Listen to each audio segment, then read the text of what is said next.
세법학에 대해 많은 고민을 하던 중 지인으로부터 원재훈 교수님을 소개받았습니다. 원재훈 교수님의 강의가 만족스러워 다른 교수님들에게도 관심을 가지게 되었고, 마지막에는 해커스 경영 아카데미에서 유예 3기를 수강하면서 독서실도 다녔습니다.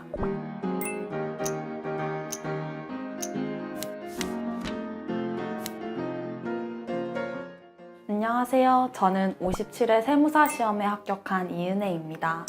대학에서는 경영학을 전공하였습니다. 재학 중에 세무사 시험에 대한 확고한 생각이 생겼기 때문에 지체하지 않고 도전하게 되었습니다.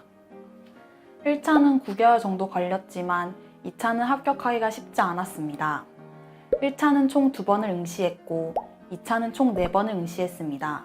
저는 스스로 생각하는 힘을 길러 공부에 흥미를 붙인 점이 저의 합격 노하우라고 생각합니다.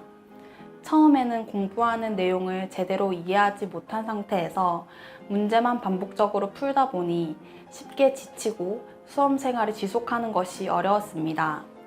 그 후 원리를 깊게 알려주는 강의를 찾아서 들으면서 스스로 생각하는 힘을 키웠습니다. 별개로 존재하였던 개별 과목들이 어떻게 연결되는지 보이기 시작하면서 큰 그림을 그릴 수 있게 되었습니다. 회계학 일부인 재무회계와 원가관리회계가 가장 어려웠습니다. 가장 먼저 배우지만 가장 중요한 과목입니다. 다른 모든 과목의 기초가 되는 과목이기 때문입니다. 저는 쉽고 중요한 문제를 반복해서 풀었습니다. 스스로 이것을 설명할 수 있기 전까지는 모르는 것이라고 생각하고 논리를 설명할 수 있을 때까지 반복했습니다. 원재훈 교수님의 강의는 세법학의 본질을 가르쳐 주십니다.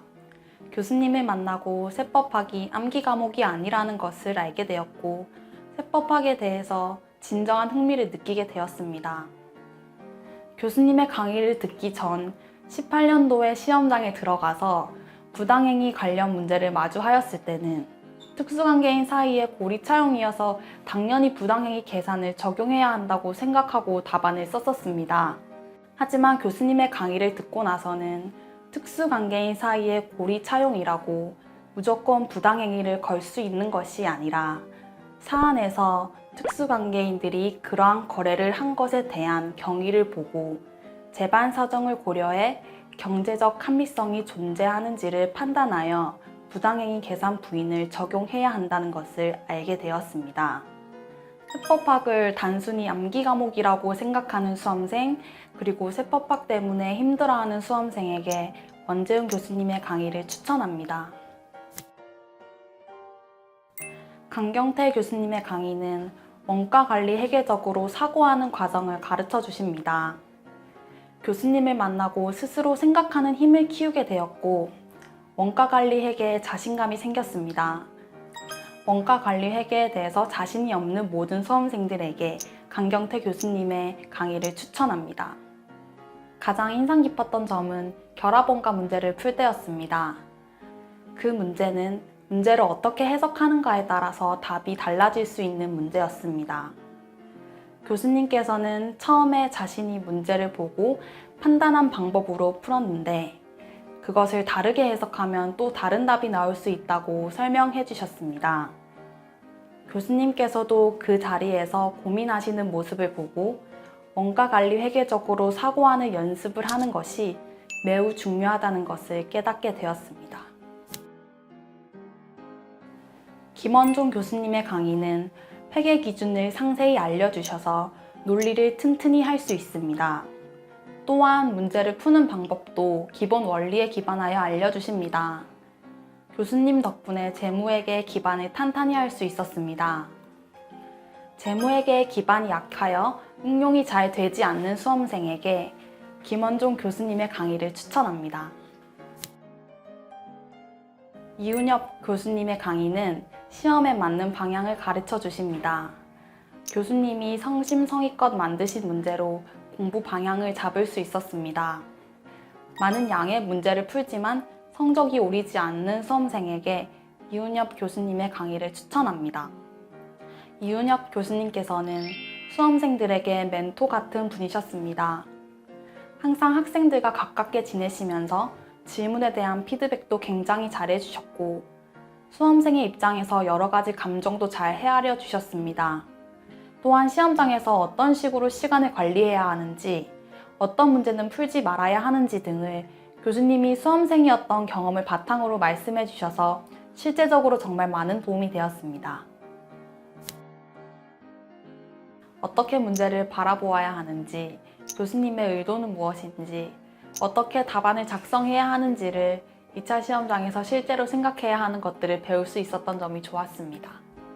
사실관계, 쟁점과 결론, 그리고 그에 대한 근거를 공부하면서 문제 상황에 대해 어떤 근거를 들어 어떤 결정을 내려야 하는지를 배울 수 있었던 점이 좋았습니다.